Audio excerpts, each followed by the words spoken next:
Morning ഷോയിൽ ഇനി അതിഥികൾക്കുള്ള സമയമാണ്. ഇന്ന് അതിഥിയായി എത്തിയിരിക്കുന്നത് ഈ കഴിഞ്ഞ വനിതാ ദിനത്തിൽ കേരള കലാകേന്ദ്രം ശ്രീരത്ന പുരസ്കാരം നൽകി ആദരിച്ച ഒരു വ്യക്തിയാണ് സ്വീന ഡി നായർ. കലാകാരിയാണ്. ഒപ്പം അവർ ഒരു ഗ്രൂപ്പിന്റെ UAE ബേസ്ഡ് ആയിട്ട് ആൽതയാർ ഗ്രൂപ്പിന്റെ മേധാവി കൂടിയാണ്.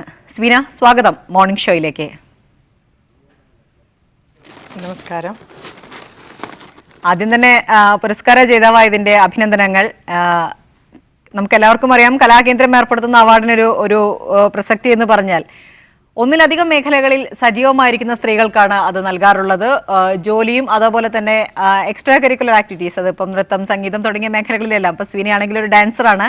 ആ നിലയ്ക്കാണ് അവാർഡിന് അർഹയായിട്ടുള്ളത്. എന്താണ് അവാർഡിനെ കുറിച്ച് കൂടുതൽ പറയാനുള്ളത്? എങ്ങനെയാണ് അവാർഡിലേക്ക് സ്വീനയുടെ പേര് പരിഗണിക്കപ്പെട്ടത്?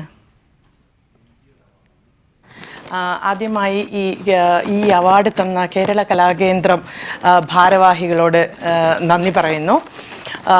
സത്യം പറഞ്ഞാൽ ഈ അവാർഡ് എന്ന് പറഞ്ഞാൽ എന്നെ സംബന്ധിച്ച് ഒരു വളരെ വലിയ ഒരു പ്രചോദനമാണ്. കാരണം UAEയിലിരിക്കുന്ന ഞാൻ ഇന്ന് തലസ്ഥാന നഗരിയിൽ വന്ന് ഇങ്ങനെ ഒരു അവാർഡ് മേടിക്കാൻ പറ്റിയതിൽ തന്നെ ആദ്യമായി ദൈവത്തോട് കടപ്പെട്ടിരിക്കുന്നു. അവസാന നിമിഷമാണ് ഞാൻ അറിഞ്ഞത് ഞാൻ ഇതിൻ്റെ ഫൈനൽ റൗണ്ടിൽ ഉണ്ട് എന്നുള്ളത്. കാരണം നമ്മളുടെ ജോലിയും ഉത്തരവാദിത്തങ്ങളുമായി ഒരുപാട് ഉത്തരവാദിത്തങ്ങളിലൂടെ ഓടി നടക്കുകയാണ്. അതിനിടയിലാണ് ഇവിടുന്ന് ഭാരവാഹികൾ എന്നെ വിളിച്ച് പറയുന്നത് ഇങ്ങനെ ഒരു അവാർഡിന് അർഹയാണ്, അതിൻ്റെ ഫൈനൽ റൗണ്ടിലേക്ക് വന്നിരിക്കുന്നു എന്നുള്ളത്. ഫൈനൽ റൗണ്ട് എന്ന് കേട്ടപ്പോൾ സത്യം പറഞ്ഞാൽ ഞാൻ ഭയങ്കര ഒരു ത്രില്ലായിപ്പോയി. കാരണം പിന്നെ അത് കിട്ടണം എന്നുള്ള എല്ലാവരെ പോലെ അതൊരു വളരെ ചെറിയ ആഗ്രഹമേ ഞാൻ വിചാരിക്കുന്നുള്ളൂ. എല്ലാ മനുഷ്യരെ പോലെയും എനിക്കും ഒരു ആഗ്രഹം ഉണ്ടായി, അത് കിട്ടണമായിരുന്നു എന്നുള്ളത് ഒരു ആഗ്രഹം ഉണ്ടായി. പിന്നെ ലാസ്റ്റ് എന്നോട് ഇവിടുന്ന് വിളിച്ചു, ഇവരുടെ ഈ ഒരു ഇമെയിൽ വന്നു, ഇങ്ങനെ ഗ്ലോബൽ സ്ത്രീരത്ന അവാർഡിന് സ്വീന അർഹയാണെന്നുള്ളത്. സത്യം പറഞ്ഞാൽ വളരെ വളരെ വളരെ സന്തോഷം തോന്നി. ഒരുപാട് വലിയ പ്രചോദനമായിട്ടാണ് ഇത് ഞാൻ എടുക്കുന്നത്. സ്വീനയുടെ മറ്റൊരു പ്രത്യേകത എന്ന് വെച്ചാൽ UAE ബേസ്ഡ് ആയിട്ടുള്ള അൽതായർ ഗ്രൂപ്പിന്റെ മേധാവിയാണ്. ആദ്യമായാണ് ഈ ഒരു ഗ്രൂപ്പിന്റെ തലപ്പത്തെത്തുന്ന ഒരു മലയാളി ഈ ഒരു ഗ്രൂപ്പിന്റെ തലപ്പത്തെത്തുന്നത്. എങ്ങനെയാണ് എത്തിപ്പെട്ടത് ആ ഒരു അൽതായർ ഗ്രൂപ്പിലേക്ക്? സത്യം പറഞ്ഞാൽ അതും ദൈവാധീനവും പിന്നെ എൻ്റെ ഗുരുനാഥന്മാരുടെയും എൻ്റെ കുടുംബത്തിൻ്റെയും ഒക്കെ അനുഗ്രഹമേ ഞാൻ ആദ്യം പറയുകയുള്ളൂ. എൻ്റെ ഒരു ജോലി, എൻ്റെ ഒരു പ്രൊഫഷണൽ കരിയർ ഗ്രോത്ത് തുടങ്ങുന്നത് എന്ന് പറഞ്ഞാൽ UAEയിൽ വെച്ച് തന്നെയാണ്. ഒരു 22 വയസ്സാകുമ്പോൾ LLB കഴിഞ്ഞ ഉടനെ കല്യാണം കഴിച്ച് ഞാൻ വിദേശത്തേക്ക് പോവുകയാണ്. അവിടെ പോയി സാധാരണ കേരളത്തിൽ നിന്ന് പോകുന്ന എല്ലാ വനിതകളും മനസ്സിൽ വിചാരിക്കുന്ന പോലെ ഞാനും ഒരു വീട്ടമ്മയായി പോകാൻ തന്നെയായിരുന്നു. പിന്നെ എൻ്റെ മാതാപിതാക്കൾ ടീച്ചേഴ്സാണ്. അപ്പോൾ ഒബ്വിയസ്ലി അവർക്കൊരാഗ്രഹം എന്ന് വെച്ചാൽ സാധാരണ ഗവൺമെൻറ് ജോലിക്കാരുടെ മക്കൾ ഒരു ഗവൺമെൻറ് സ്ഥാപനത്തിൽ ജോലി ചെയ്യുക, അല്ലെങ്കിൽ വേറെ എന്തെങ്കിലും ഒരു ജോലി ചെയ്യുക എന്നുള്ളത് തന്നെ. അപ്പം എന്നെ സംബന്ധിച്ച് ഞാൻ അവിടെ കുറേ കാലം അവിടുത്തെ ആ ഒരു സുഖം, കാരണം നമ്മുടെ നാട്ടിൽ നിന്നും വളരെ വ്യത്യസ്തമായ ഒരു സുഖ സൗകര്യങ്ങളാണ് അവിടെ. അത് വെച്ച് ഞാൻ എൻ്റെ ഭർത്താവും പറഞ്ഞില്ല, ചോറും കറിയൊക്കെ വെച്ച് ഇവിടെ വളരെ സുഖമായി ഇരുന്നാൽ മതി എന്നുള്ളത് വെച്ച് ഞാൻ ഒരുപാട് കാലം, ഒരു 10 വർഷത്തോളം കാലം ഒന്നും ചെയ്തില്ല എന്ന് പറയാൻ പറ്റില്ല. അന്നും ഞാൻ ഉമൽക്കോയൻ റേഡിയോയിൽ പാർട്ട് ടൈം ആയിട്ട് ഒരുപാട് പ്രോഗ്രാംസ് ചെയ്തിരുന്നു. അവിടുത്തെ ഒരു റേഡിയോ ആണ് UAQ റേഡിയോ എന്ന് പറഞ്ഞാൽ. അപ്പോൾ ആ റേഡിയോയിൽ ഞാൻ പാർട്ട് ടൈം ആയിട്ട് ജോലി ചെയ്തു. പിന്നെ അതിനിടയിൽ ഡ്രൈവിംഗ് ലൈസൻസ് എടുത്തു. പിന്നെ എൻ്റെ 2 മക്കൾ, അതൊക്കെ കഴിഞ്ഞ് എന്താ പറയണ്ടേ, ഞാൻ അങ്ങ് സെറ്റിലായി കഴിഞ്ഞതിന് ശേഷമാണ് ഒരു ജോലി എന്നുള്ളത്. ആ സമയത്ത് തന്നെ ഞാൻ MBA വെറുതെ ഇരിക്കാൻ വയ്യാന്ന് പറഞ്ഞിട്ടോ, മാത്രമല്ല LLB ചെയ്തിട്ട് അവിടെ ഇപ്പോൾ ജോലി ചെയ്യണോ ചെയ്യേണ്ട, എന്നാലും വെറുതെ ഇരിക്കേണ്ട, പഠിച്ചോളൂ എന്നുള്ള എൻ്റെ ഭർത്താവിൻ്റെ ഒരു സപ്പോർട്ട് കൊണ്ട് ഞാൻ അങ്ങനെ MBA ചെയ്തു. പിന്നെയും വെറുതെ ഇരുന്ന് കഴിഞ്ഞ് അച്ഛനും അമ്മയും ഇത് പറഞ്ഞ പോലെ ദുബായിലേക്ക് വന്നപ്പോഴാണ് ഞാൻ ഈ വെറുതെ ഇരിക്കുന്നത് കണ്ടിട്ട് അവർക്കൊരു വല്ലാത്തൊരു വിമിഷ്ടം എന്തായാലും എല്ലാ പാരൻസിനും ഉണ്ടാവുമല്ലോ. ഇന്ന് ഞാനത് മനസ്സിലാക്കുന്നു എന്തുകൊണ്ടാണെന്ന്. കാരണം ഞാൻ ആ ഒരു സ്ഥാനത്ത് എത്തുമ്പോഴത്തേക്കും അത് കഴിഞ്ഞു. അവിടെ അങ്ങനെ എൻ്റെ ഹസ്ബൻഡോട് പറയുന്നു ജോലിക്ക് പൊക്കോട്ടെ. അങ്ങനെ ഹസ്ബൻഡിൻ്റെ ഒരു ഫ്രണ്ട് ത്രൂ ആണ് ഞാൻ ആദ്യമായിട്ടൊരു ജോലിക്ക് എന്ന് പറഞ്ഞാൽ കയറുന്നത്. അതിനു മുമ്പ് ഈ മക്കളെ സ്കൂളിൽ കൊണ്ടുവിടാൻ പോകുമ്പോൾ അവർ ചോദിക്കും, മാഡം ഒരു 2 മാസം ഒരാൾ ലീവിന് പോയിട്ടുണ്ട്, ഇരിക്കാൻ പറ്റും? അങ്ങനെയൊക്കെ ഞാൻ മോൻ്റെ സ്കൂളിൽ ഒരു 2 മാസമൊക്കെ വെറുതെ ജോലി ചെയ്തിട്ടുണ്ട്. അത് കഴിഞ്ഞിട്ട് ഞാനൊരു ഇതുപോലെ സീരിയസ് ആയി ജോലി ചെയ്യാൻ തുടങ്ങിയതെന്ന് പറഞ്ഞാൽ ഒരു 12 വർഷമായിട്ടുള്ളൂ. കഴിഞ്ഞ ഒരു 12 വർഷം ഞാൻ UAE എത്തിയിട്ടൊരു 18 വർഷമായി. വളരെ സീരിയസ് ആയി ജോലി ചെയ്യാൻ തുടങ്ങിയത് കഴിഞ്ഞ ഒരു 12 വർഷമായിട്ടാണ്.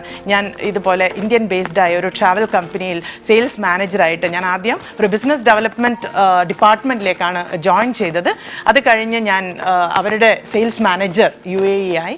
അത് കഴിഞ്ഞ 4 വർഷങ്ങളായിട്ട് അൽതയാർ ഗ്രൂപ്പിൻ്റെ കൺട്രി മാനേജറായിട്ട് ജോലി ചെയ്യുന്നു.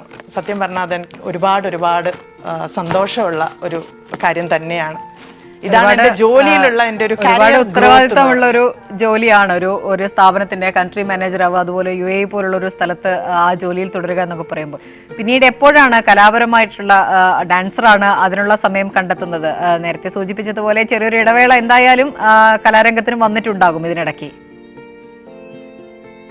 ഓഫ് കോഴ്സ് കല എന്നുള്ളത് സത്യം പറഞ്ഞാൽ എൻ്റെ ഒരു ഞരമ്പുകളിലുള്ളതാണ്. കാരണം പാരമ്പര്യമായിട്ട് കിട്ടിയ ഒരുപാട് ഇതുണ്ട് അതിൽ. അതുകൊണ്ട് അത് എവിടെ പോയാലും അത് പറിച്ചു മാറ്റാൻ പറ്റുന്ന ഒരു സാധനമല്ല. ശരിക്കും പറഞ്ഞ എൻ്റെ ഒരു 2 വയസ്സ് 2ാം ക്ലാസ്സിൽ പഠിക്കുമ്പോൾ, ഒരു 1ാം ക്ലാസ് 2ാം ക്ലാസ് പഠിക്കുമ്പോൾ ഞാൻ ചിലങ്ക കെട്ടിത്തുടങ്ങി. അത് കഴിഞ്ഞിട്ട് പല തിരുവാതിര, അങ്ങനെ ഫോക്ക് ഡാൻസ്, പിന്നെ അങ്ങനെ യൂത്ത് ഫെസ്റ്റിവൽ. അതാണല്ലോ കേരളത്തിലെ ഏറ്റവും വലിയൊരു കലോത്സവം, യൂത്ത് ഫെസ്റ്റിവൽ. ഒരുപാട് ഭരതനാട്യം, മോഹിനിയാട്ടം, കുച്ചിപ്പുടി, ഓട്ടംതുള്ളൽ, കഥകളി, കഥാപ്രസംഗം, മോണോ ആക്ട്, ഇങ്ങനെ ഒരുപാട് ഐറ്റങ്ങൾ കലാതിലകം കിട്ടാനുള്ള എല്ലാ ഐറ്റങ്ങളിലും അങ്ങനെ മത്സരിച്ചു. കോളേജ് തലത്തിലും യൂണിവേഴ്സിറ്റി തലത്തിലും കലാതിലകം. അത് കഴിഞ്ഞിട്ടാണ്, അവിടെയാണ് എനിക്കൊരു ബ്രേക്ക് വരുന്നത്. കല്യാണം കഴിഞ്ഞപ്പോൾ തിരിച്ച് UAE-യിലേക്ക്. പക്ഷേ UAE-യിൽ പോയപ്പോഴും മീഡിയ, അവിടെ ഗൾഫ് ന്യൂസിലൊക്കെ ഒരുപാട് എന്നെക്കുറിച്ച് വന്നിരുന്നു, കുറേ ലേഖനങ്ങളൊക്കെ വന്നിരുന്നു. അപ്പോഴും ആൾക്കാർ ഡാൻസ് പഠിപ്പിക്കാൻ താല്പര്യമുണ്ടോ എന്ന് ചോദിച്ച് ഒരുപാട് കുട്ടികൾ വന്നിരുന്നു. പക്ഷെ അന്നും ഞാൻ കുറച്ചൊരു മടിയൊക്കെ ഉണ്ട് എനിക്കും, എല്ലാ സ്ത്രീകളെ പോലെയും. അതുകൊണ്ട് ഞാനും അതിലത്രയും ഒരു ഇത് കാണിച്ചില്ല. പഠിപ്പിക്കുന്നതിനേക്കാളും സ്റ്റേജ് പെർഫോം ചെയ്യാനൊക്കെ ആയിരുന്നു എനിക്ക് കൂടുതൽ താല്പര്യം. അപ്പോൾ അതൊക്കെ വെച്ച് അങ്ങനെ ഇരുന്നു. പിന്നെ അത് കഴിഞ്ഞു ജോലി, മക്കളെ ഒന്ന് സെറ്റിലാക്കുക എന്ന് വെച്ചാൽ വലിയ ഇതാക്കുക എന്നല്ല, എന്നാലും ഒരു KG വരെ, മോള് KG1 ഫസ്റ്റ് സ്റ്റാൻഡേർഡ് KG1 കഴിയുമ്പോഴാണ് ഞാൻ സത്യം പറഞ്ഞാൽ ജോലി ചെയ്യാൻ തുടങ്ങിയത്.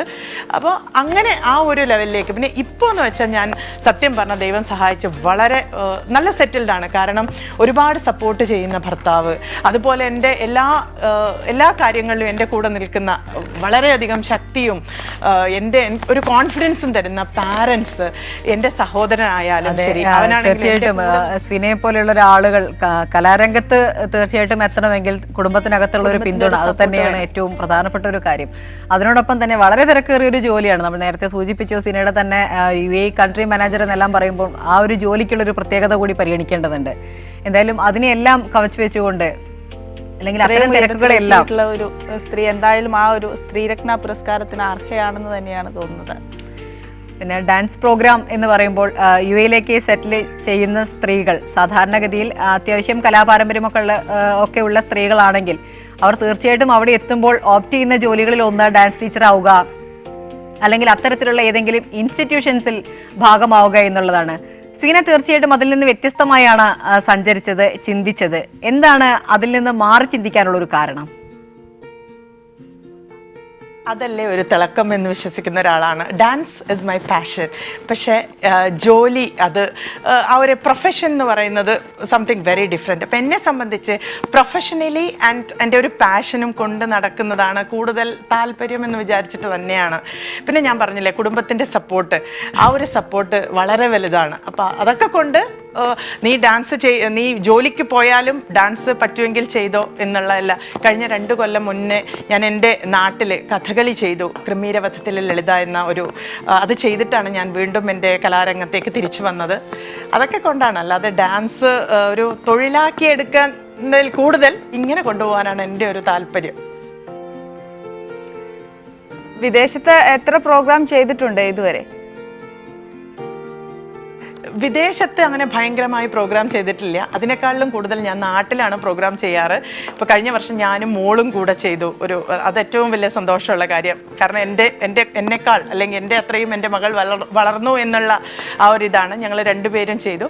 ഇനിയിപ്പോൾ പിന്നെ ഒരുപാട് ഈ എന്താ പറയുക, ഞങ്ങളുടെ ഫോബ്സ് അവാർഡ് നൈറ്റ് അങ്ങനെയൊക്കെ ഒരുപാട് ഫങ്ഷൻസ് വരാറുണ്ട്. അപ്പോൾ ഒരു അരമണിക്കൂർ അല്ലെങ്കിൽ ഒരു 20 മിനിറ്റ് ഒരു ക്ലാസിക്കൽ ബെറ്റ് അങ്ങനെയൊക്കെ ചെയ്യും. അതിൽ കൂടുതൽ ഒരുപാട് പ്രൊഫഷണലി ആയിട്ട് അത് കൊണ്ടു നടക്കാനും എന്നെ സംബന്ധിച്ച് ബുദ്ധിമുട്ടാണ്. കാരണം എൻ്റെ ജോലിയിൽ ഒരുപാട് യാത്രകളുണ്ട് എനിക്ക്. കാരണം അങ്ങനെ ഒരു പൊസിഷൻ ആയതുകൊണ്ട് ഒരുപാട് യാത്രകളുണ്ട്. അപ്പോൾ അതൊക്കെ ആയതുകൊണ്ട് അങ്ങനെ ഒരു ഫുൾ ടൈം പ്രോഗ്രാം ചെയ്തുകൊണ്ടേ ഇരിക്കാൻ പറ്റില്ല. പക്ഷെ എന്നാലും പറ്റുമ്പോഴൊക്കെ ഞാൻ പ്രോഗ്രാമുകൾ ചെയ്യാറുണ്ട്. ജഡ്ജ്മെൻറ്റിന് ഒരുപാട് പോവും. വിധികർത്താവായി അതെൻ്റെ ഭയങ്കര ഈ പറഞ്ഞ പോലെ എനിക്കൊരു ഭയങ്കര ഇഷ്ടമുള്ള കാര്യമാണ്, വിധികർത്താവായി പോവുക. വിധികർത്താവായിട്ട് പോകുക എന്ന് പറയുമ്പോൾ അതിൽ വളരെ പോസിറ്റീവായിട്ട് കാണേണ്ട ഒരു കാര്യമുണ്ട്. കാരണം യുവ ജനതയുടെ ഇടയിലാണ് ഏറ്റവും കൂടുതൽ കലാപരമായിട്ടുള്ള വാസനയിൽ പരീക്ഷണങ്ങൾ, അത്തരം കലാരംഗത്തുള്ള പരീക്ഷണങ്ങളൊക്കെ വരുന്നത്. മാത്രമല്ല അവർ ട്രെൻഡ് സെറ്റേഴ്സ് കൂടിയാണ് പലപ്പോഴും. അത് നേരിട്ട് അറിയാൻ കഴിയുന്നുണ്ട്. എങ്ങനെയാണ് ഇത്തരം മത്സരങ്ങളെയൊക്കെ പൊതുവെ വിലയിരുത്തുന്നത്? പോസിറ്റീവ് എന്ന് പറയുമ്പോൾ പറയട്ടെ, എൻ്റെ ലൈഫിൽ എന്ത് വന്നാലും ഞാൻ വളരെ പോസിറ്റീവായി കാണുന്ന ഒരാളാണ്. ഇനി നമുക്ക് വിധികർത്താവിൻ്റെ കാര്യത്തിലേക്ക് കിടക്കാം. ശരിക്കും പറഞ്ഞാൽ ഞാൻ വിധികർത്താവ് എന്തുകൊണ്ട് പോകുന്നു എന്ന് പറഞ്ഞാൽ എൻ്റെ പഴയ അനുഭവങ്ങൾ വെച്ചുകൊണ്ടാണ് ഞാൻ വിധികർത്താവായി പോകുന്നത്. അവിടെ എന്ത് തെറ്റുകളുണ്ടെങ്കിലും ഇപ്പോൾ ഒരുപാട് പ്രതീക്ഷയോടെയാണ് കുട്ടികൾ ചിലങ്ക അണിയുന്നതും സ്റ്റേജിൽ നിൽക്കുന്നതും. അപ്പം ഞാൻ ആദ്യം പറയുന്ന കാര്യമാണ്, കാരണം ദുബായിലൊക്കെ ഞങ്ങൾ തന്നെയാണ് റിസൾട്ട് അനൗൺസ് ചെയ്യുക. അപ്പം അനൗൺസ് ചെയ്യുമ്പോൾ സ്വാഭാവികമായിട്ടും എന്തുകൊണ്ടോ എന്നറിയില്ല, ആ ജഡ്ജിങ് പാനൽ എന്നോട് പറയും മാഡം ഒന്ന് സംസാരിക്കുമെന്ന്. അപ്പം ഞാൻ സംസാരിക്കും. ഞാൻ വളരെ സന്തോഷത്തോടുകൂടെ സംസാരിച്ചിട്ട് ഞാൻ പറയും, എല്ലാവരും നന്നായി ചെയ്തിട്ടും ഉണ്ടാവാം, പക്ഷേ ആരെയും തളർത്താനല്ല ഈ ഒരു കോമ്പറ്റീഷൻ, നമ്മൾക്ക് ചെയ്യേണ്ട കാര്യങ്ങൾ. എന്നിട്ട് ഞാൻ ആദ്യം ഫസ്റ്റ് 1ാം സ്ഥാനം കിട്ടിയ കുട്ടിയും 2ാം സ്ഥാനം കിട്ടിയ കുട്ടിയും 3ാം സ്ഥാനം കിട്ടിയ കുട്ടിയും ഇന്ന പോലെയാണ് ചെയ്തിരിക്കുന്നത് എന്നുള്ളത് പറയും. അത് കഴിഞ്ഞിട്ട് പറയും, ഇനി സമ്മാനങ്ങൾ കിട്ടാതെ ആരെങ്കിലും വിഷമിക്കുന്നുണ്ടോ, അല്ലെങ്കിൽ നിങ്ങൾക്ക് എന്തെങ്കിലും കാര്യങ്ങൾ അറിയണമെങ്കിൽ എൻ്റെ അടുത്ത് ഇപ്പം നിങ്ങൾക്ക് ചോദിക്കാം. ആ ചോദ്യത്തിന് ഞാൻ ഇപ്പം തന്നെ മറുപടി പറയുന്നുള്ളത്. അതുപോലെ ഈ വനിതോത്സവത്തിന് അവിടെ ബഹ്റിനിൽ കഴിഞ്ഞ കൊല്ലം ഞാനൊരു വനിതോത്സവത്തിന് ജഡ്ജ് ആയിട്ട് പോയി. പിന്നെ ഇത് പറഞ്ഞ പോലെ അവിടെ ഒരു റേഡിയോയിൽ ഒരു സൂപ്പർ വുമൺ ഷോന് അങ്ങനെയൊക്കെ പോവാറുണ്ട്. അപ്പോഴും ഞാൻ പറയുന്നത് അതാണ്. കാരണം ആദ്യം പറഞ്ഞ ഒരു പോസിറ്റീവ് ഇതാണ്. കാരണം നമ്മൾ ആരെയും തളർത്താൻ പാടില്ല. ഇത് വളരെ ചെറിയ തെറ്റുകളിലായിരിക്കല്ലേ, മൈന്യൂട്ട് ഏറ്റവും ചെറിയ ഒരു മിസ്റ്റേക്ക് ആയിരിക്കാം ഫസ്റ്റോ സെക്കൻഡ് സ്ഥാനം പോകുന്നത്. പിന്നെ ഈ ഒരു 1ാം സ്ഥാനം 2ാം സ്ഥാനം എന്നുള്ളത് ഒരു ജീവിതത്തിൽ 1ാം സ്ഥാനവും 2ാം സ്ഥാനവും ഒന്നുമല്ല. അതൊക്കെ ഒന്ന് ബോധ്യപ്പെടുത്താൻ ഞാൻ എന്നും പ്രത്യേകം ഞാൻ ശ്രദ്ധിക്കാറുണ്ട്. കഴിവിൻ്റെ പരമാവധി തെറ്റുകുറ്റങ്ങൾ എൻ്റെ ഭാഗത്തുനിന്ന് വരാതെ വിധി നിർണയം നടത്താനും ശ്രദ്ധിക്കാറുണ്ട്. ഏതായാലും ആദ്യം തന്നെ ശ്രീരത്ന പുരസ്കാരം നേടിയതിന് അഭിനന്ദിച്ചാണ് തുടങ്ങിയത്. ഒരിക്കൽ കൂടി അഭിനന്ദനം അറിയിക്കുകയാണ്. തുടർന്നും ഇത്തരത്തിലുള്ള പ്രവർത്തനങ്ങളിൽ കൂടുതൽ സജീവമാവാൻ സീനയ്ക്ക് കഴിയട്ടെ എന്ന് ആശംസിക്കുക കൂടിയാണ്. വളരെയധികം നന്ദി മോർണിംഗ് ഷോയിൽ ഞങ്ങളോടൊപ്പം ഇത്രയും സമയം ചെലവഴിച്ചതിന്. Thank you so much. ഇങ്ങനെ ഒരു അവസരം തന്ന മീഡിയ വണ്ണിനും thank you so much. Thanks a lot.